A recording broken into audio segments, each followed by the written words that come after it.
Hey, it's Adam, and in this video, I'm super excited to be clearing up 7 common misconceptions about psychedelic substances. And I'm specifically going to be talking about magic mushrooms, LSD, and DMT in this video. The reason why I'm making this video is because I am super passionate about expanding my consciousness and my understanding of reality and how it works. That's why I'm so interested in spirituality.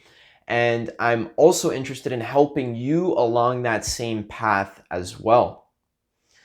So I think psychedelics are some of the most powerful tools that you can use for existential inquiry, personal investigation into the nature of reality. You can use psychedelics to help clear out emotional trauma and to do some really deep personal development work and also psychotherapy work on yourself. And I think it's tragic that there's so many misconceptions and stigmas against psychedelics. So that's why I'm going to be clearing them up here in this video. So just as a disclaimer before we get into the misconceptions, all psychedelic substances are very different. They require you to do lots of research and investigation for yourself. Make sure you're always following proper protocol. I have a video called How to Use Magic Mushrooms for Personal Development. I'll link that. That goes over proper protocols that you should be using when you use these substances. It's important that this video is just for educational purposes and for harm reduction purposes. So let's get into the first misconception. The first misconception about specifically shrooms, LSD, and DMT, because other psychedelics can potentially be a little bit more dangerous. They require a more careful protocol. The reason why I'm talking about shrooms, LSD, and DMT is because they're more or less pretty accessible. They're more or less very gentle, and they're also very powerful, and they have very few side effects or addictive properties. So that's why I'm going to be talking about those ones in particular. And also those are the ones that I have the most experience with, except for DMT. I've personally never tried DMT, but I've heard that it falls under similar categories as shrooms and LSD. So let's get into it right now. The first misconception about psychedelics is that they are harmful for the body. And this is not true. It's just not true. Eating some mushrooms is not going to affect your body in a negative way at all. You might feel a little bit nauseous while you're doing them, or you might throw up because you feel dizzy or because it upsets your stomach. But these substances are not poisonous. You're not going to harm your body or your brain by doing these substances in a careful and responsible way. So a lot of people, their excuse for demonizing and stigmatizing psychedelics is because they're bad for your body and they're gonna mess up your brain chemistry. But if you actually look into the science or you actually do it for yourself, that's just not accurate at all. You're gonna harm your body 100 times more by eating a piece of pizza than you are by eating some mushrooms or doing some LSD. It's funny because people, they stigmatize psychedelics for being bad for the body, but then they smoke cigarettes and eat pizza. So you don't have to worry about actually hurting your body. As long as, of course, you're in a safe setting, right? So you don't want to be doing 10 grams of mushrooms out in traffic or something. That's not a good idea. The second misconception about psychedelics is that they are addictive. Now, specifically shrooms, LSD, and DMT have zero addictive qualities, meaning that they're not physically addictive. Your body does not develop a craving for these substances. Now, it's important to understand that any single thing that makes you feel good or happy in any way can be abused and used for an addictive reason.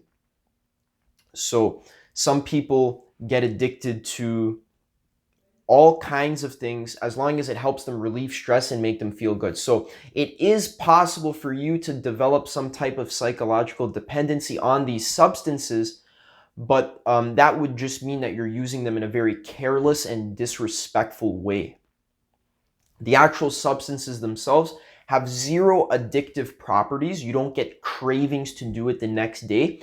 And in fact, they have what I call anti-addictive properties. So after you go for a 3-gram shroom trip, you may very well not want to do mushrooms for another month or another 2 months afterwards, because these experiences can be very powerful and sometimes challenging.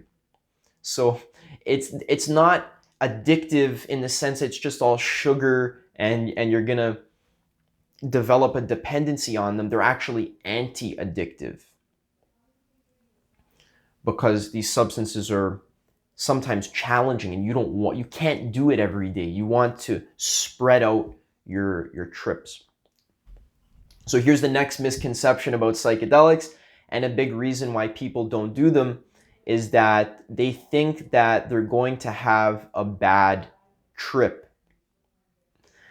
Now, people hear stories about bad trips. A lot of people have seen that Family Guy episode where Brian the dog, he eats a bag of mushrooms and then he goes into some demon hell landscape where there's like flying eyeballs and like vultures like coming and like clawing his skin, and everything is like turning into demons. Like, people think that they have this cartoon caricature of what's going to happen to them if they try some LSD or some mushrooms, but that's again just a misconception. It's not true at all.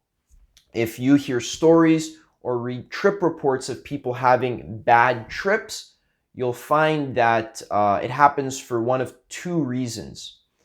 Number one, the person doing the substance is not following proper protocol. They're doing it out in public. They're doing it at a concert or a rave. They're doing way too much. They're not dosing properly.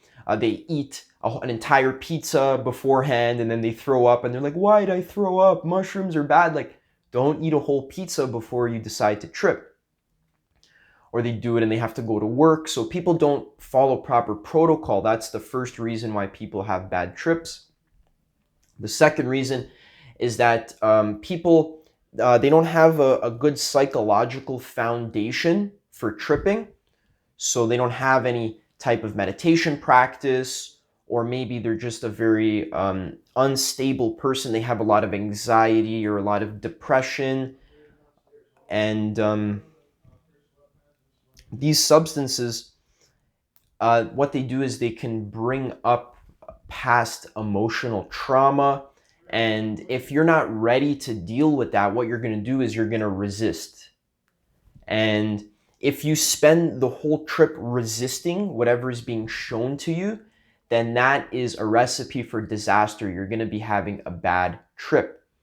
The number one way to have a positive psychedelic trip is to do the opposite of resist, which is to surrender.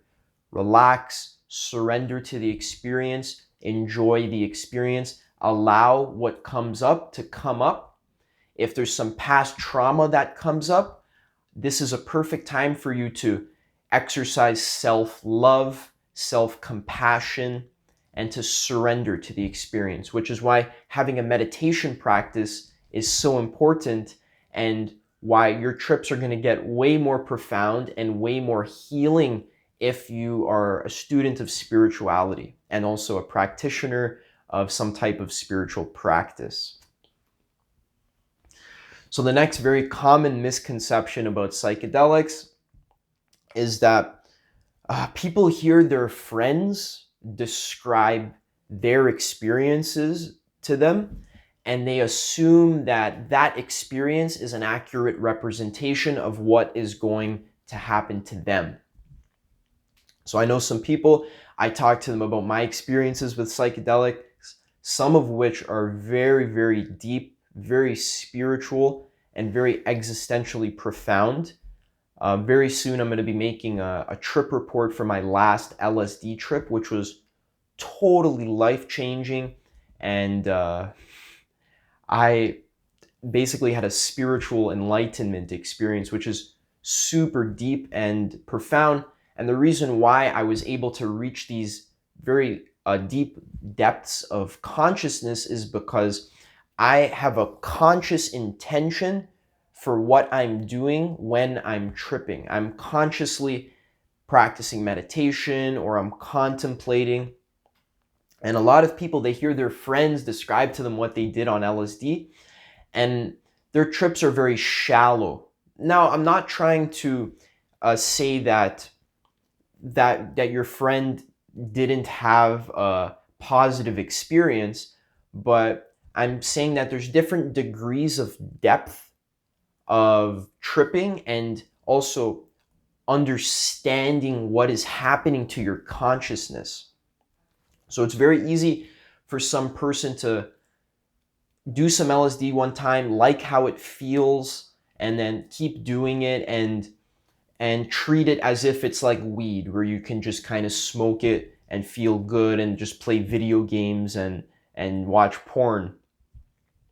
But that's really only a very shallow surface level understanding of the substance that you're using, and also of consciousness itself. That's kind of like what kind of metaphor? That's like buying a really, really expensive sports car. That's a beautiful luxury car, but when you drive it, you only take it around the block, and you don't take it to the highway so that you can go really fast and actually squeeze all of the juice out of the car. It's like you're just scratching the surface of the psychedelic experience.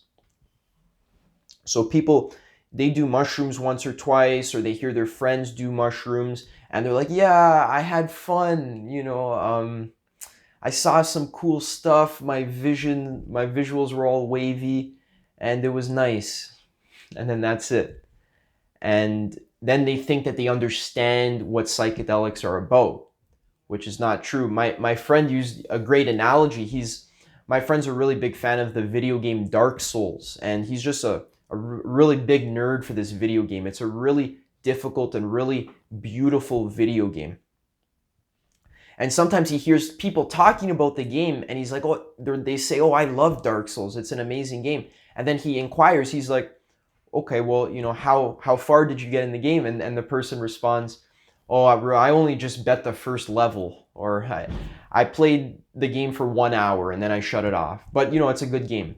And then he's like, you don't know anything about Dark Souls. You have no clue about what you're talking about. Don't say that you love Dark Souls or that you understand what Dark Souls is about if you only passed the first level. You're just a beginner. You're a noob. And the exact same thing is true with psychedelics.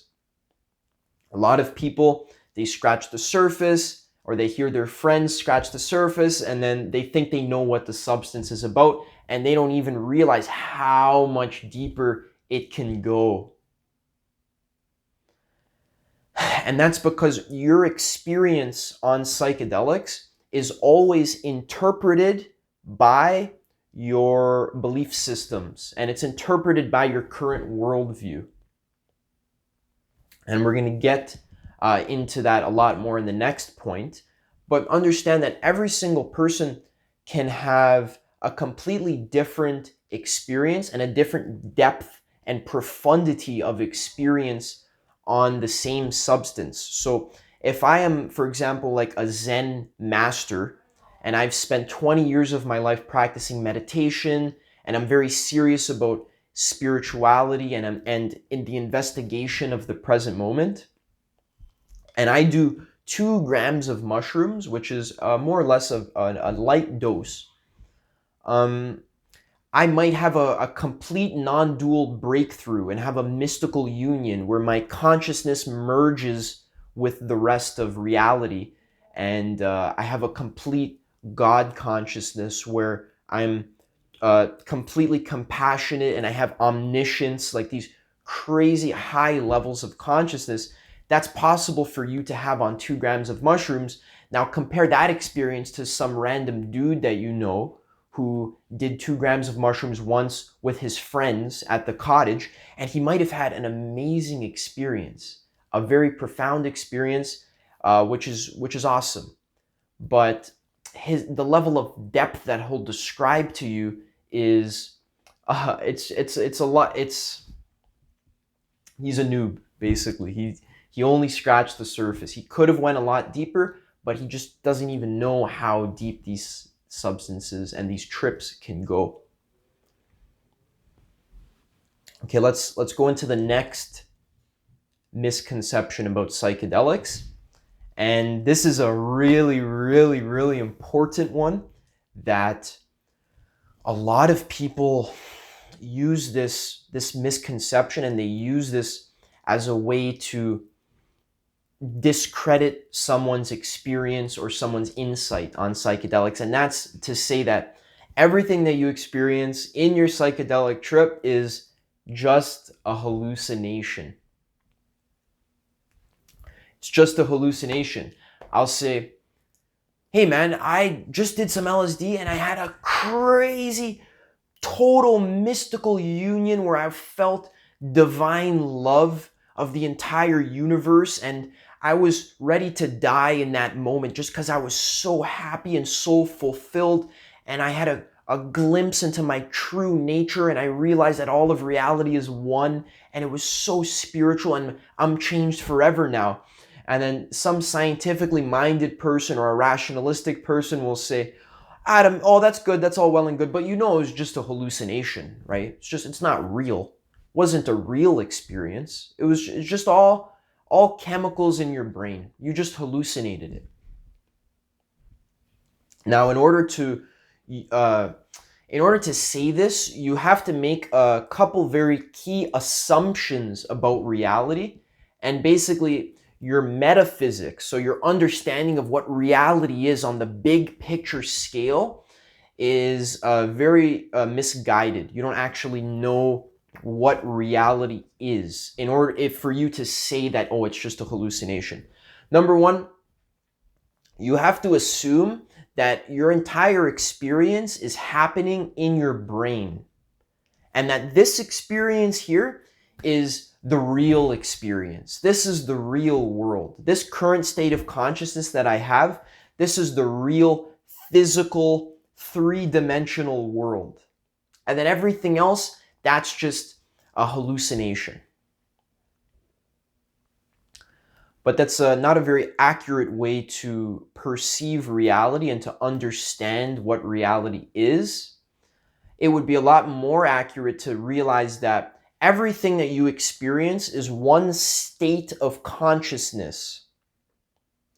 And for you to explore different states of consciousness, higher states of consciousness that can be revealed to you through a yoga practice, through a meditation practice, or through a psychedelic trip, it becomes immediately apparent to you that this higher state of consciousness is actually a more accurate way of viewing reality. You feel way more sober.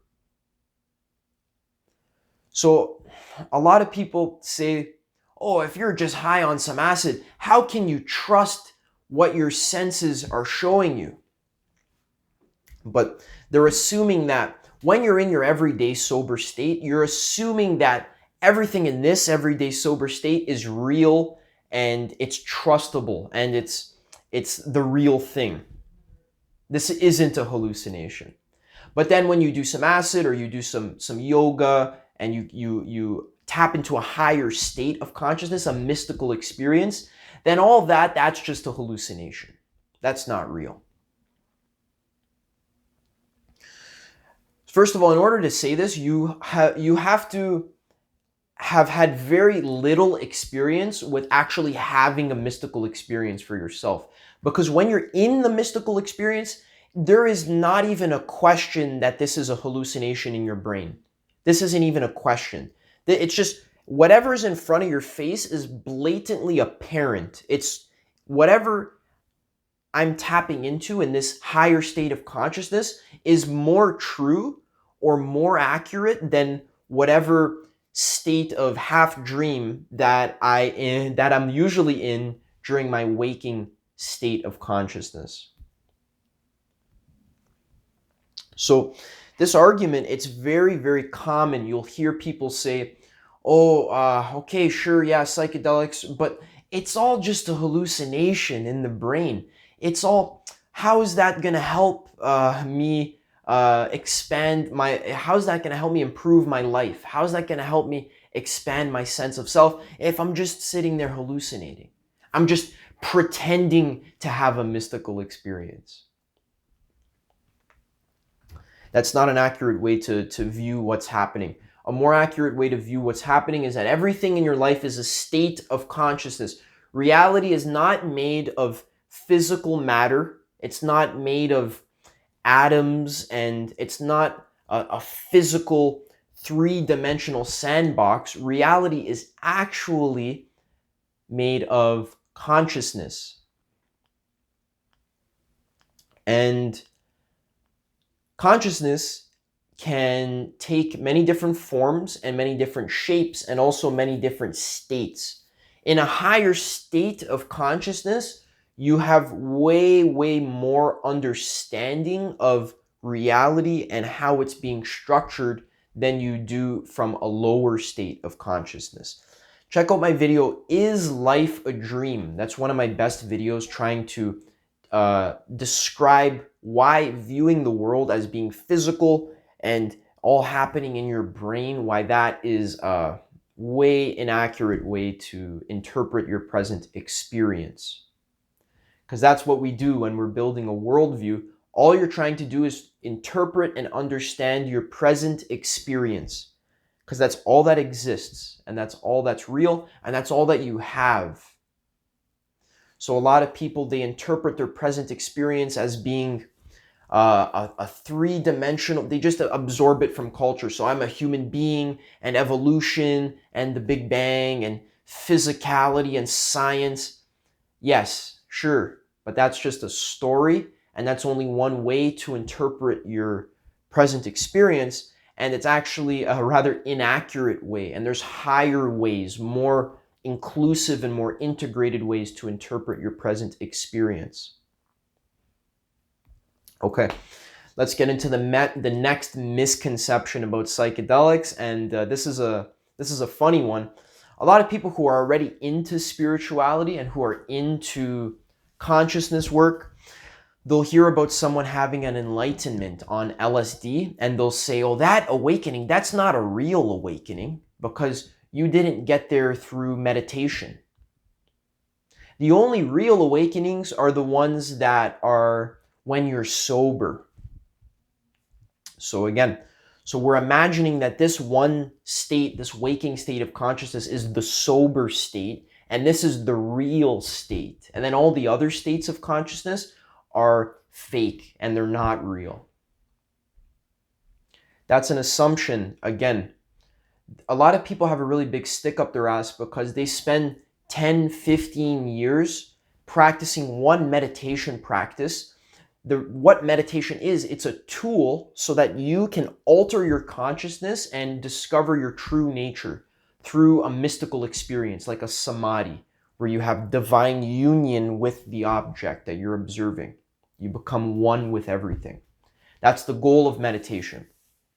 Now, a lot of people, they'll spend 15 years just to have one or two of these mystical experiences, and then they'll hear about people having 10, 20 very profound mystical experiences by doing DMT or 5-MeO DMT or LSD, and they'll hear about that, and they'll say, what?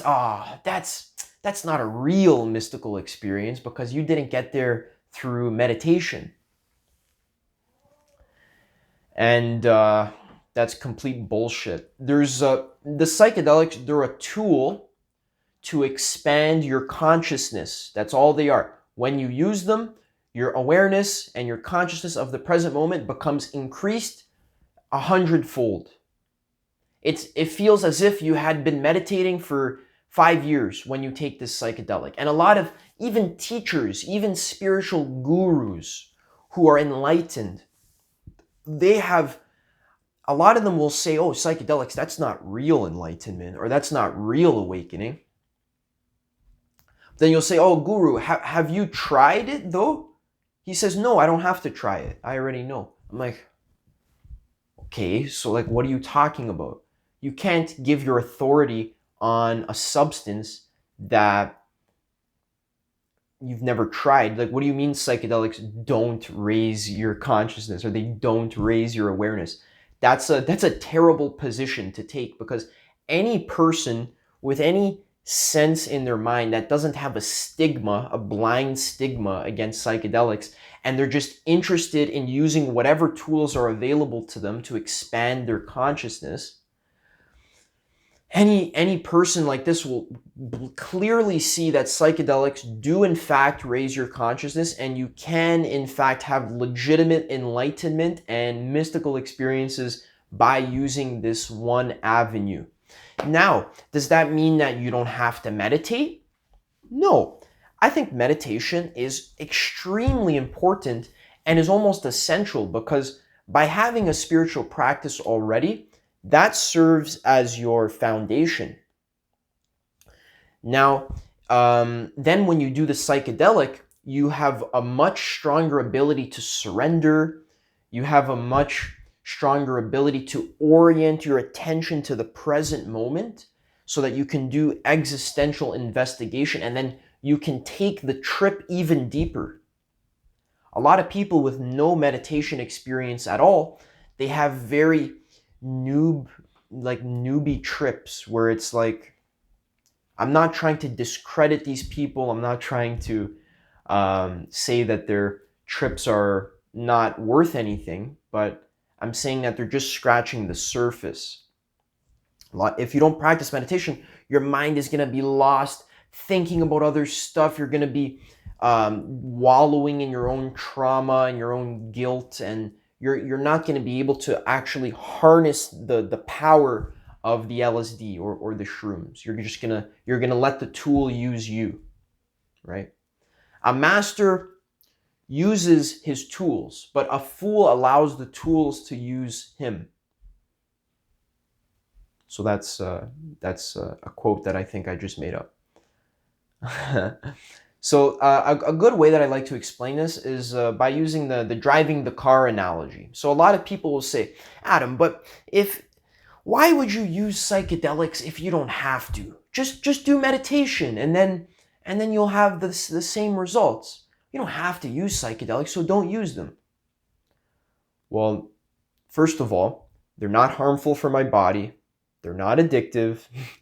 I know how to use them properly. I'm using them safely, responsible. I'm taking the right protocols. And then I'm having mind-blowing epiphanies and insights and life-transforming experiences on them.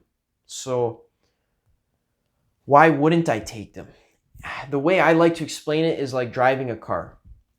Yes, you can get to the destination you want to go by walking, but driving the car is faster. Yes, driving the car is also more dangerous. You have to know how to drive. You have to know the rules of the road. But once I know the rules of the road, and once I know how to drive, and I'm being safe and taking the proper precautions, then why would I not drive my car to get where I'm going? It's faster. It's more effective. Would you make fun of someone for driving their car to get to work?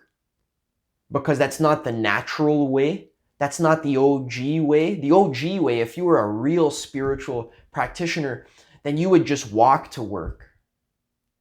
If you were a real spiritual practitioner, you would just meditate for 20 years and then have 1 or 2 mystical experiences, even though knowing that by taking some LSD, you can have a mystical experience within 30 minutes. And then people say, oh, it's not a real mystical experience. What do you mean? I'm conscious of my true nature as God.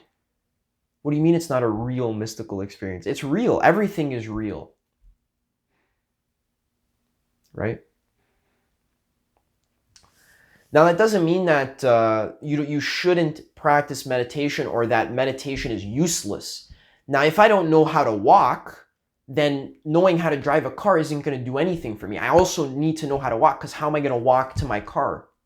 You need to know how to walk. That's important. You should still practice meditation, but also realize that psychedelics can serve as a very powerful catalyst for your spiritual practice. And there's examples of people who've gotten very, very enlightened by doing psychedelics, one of which is Leo Gura from actualize.org, and another of which is Martin Ball, who wrote Tryptamine Palace and other books about his experiences with 5-MeO DMT.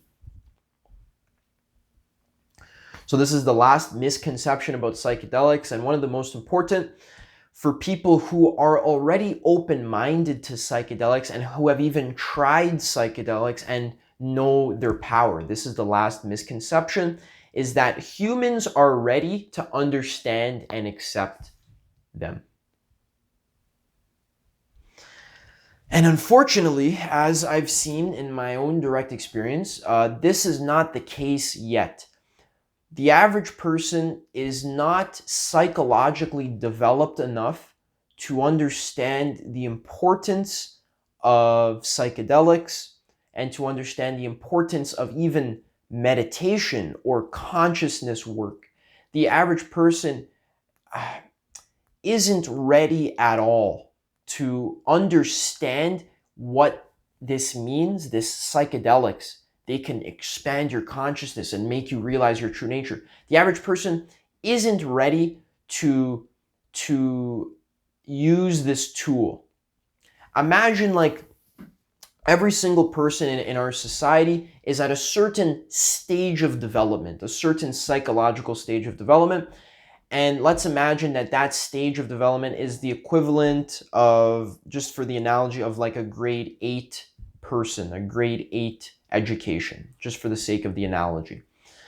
Now, and I come in with some tool that you can only know how to use properly if you have at least a grade 12 education.